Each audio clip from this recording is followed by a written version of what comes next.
Abu Huraira, may Allah be pleased with him, reported that the Prophet Muhammad, peace be upon him, said, "When Allah loves a slave, He calls out Jibreel and says, 'I love so and so, so love him.' Then Jibreel alayhi salam loves him. After that, Jibreel alayhi salam announces to the inhabitants of heavens that Allah loves so and so, so love him. And the inhabitants of the heaven also love him, and then make people on earth love him.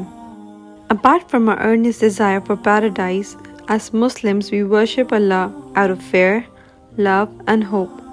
We fear His punishment and wrath, we hope for His mercy and forgiveness, and we love Him for all the blessings He has bestowed upon us. Loving Him is part of the perfection of our faith. We love what He loves and hates what He hates. We believe that Allah loves His servants. We should seek a method to attain Allah's love because His love guarantees success and abundant rewards. Here are some qualities favored by Allah. Number 1. Repentance. Indeed, Allah loves those who are constantly repentant.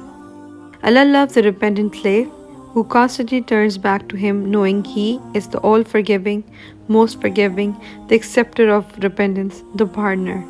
No matter how often one repeats a sin, no matter how great the sin is, one should constantly turn back to Allah. One should follow up a bad deed with seeking forgiveness and doing good deeds so that the bad deed is wiped out. Number 2. Purification. Indeed, Allah loves those who are constantly repentant and loves those who purify themselves. Allah loves when a slave purifies himself from impurities, both major and minor. Being pure also includes being pure from shirk and sinfulness. Number 3. God consciousness. Indeed, Allah loves the righteous who fear Him. Often translated as God consciousness or pity, taqwa is to protect oneself from the hellfire by performing what has been commanded by Allah and abstaining from what has been prohibited. Number 4. Goodness and perfecting our good deeds. And Allah loves a doer of good. The complete verse reads, "Who spend in the cause of Allah during ease and hardship, and who restrain anger, and who pardon the people, and Allah loves the doer of good." There are 4 actions mentioned in this verse by which one can do good. Number 1. Spending in the cause of Allah in times of ease. Spending in the cause of Allah in times of difficulty. Refraining anger. And pardoning people by overlooking their mistakes and faults. Prophet Muhammad, peace be upon him, said, "The best of people are those who are more beneficial to people." We should strive to be good to others so that we can attain the love of Allah. Number 5. Trust in Allah. Indeed, Allah loves those who rely upon Him. Umar bin al-Khattab narrated that the Messenger of Allah, peace be upon him, said, "If you were to rely upon Allah with the required reliance, then He would provide for you just as a bird is provided for. It goes out in the morning empty and returns full."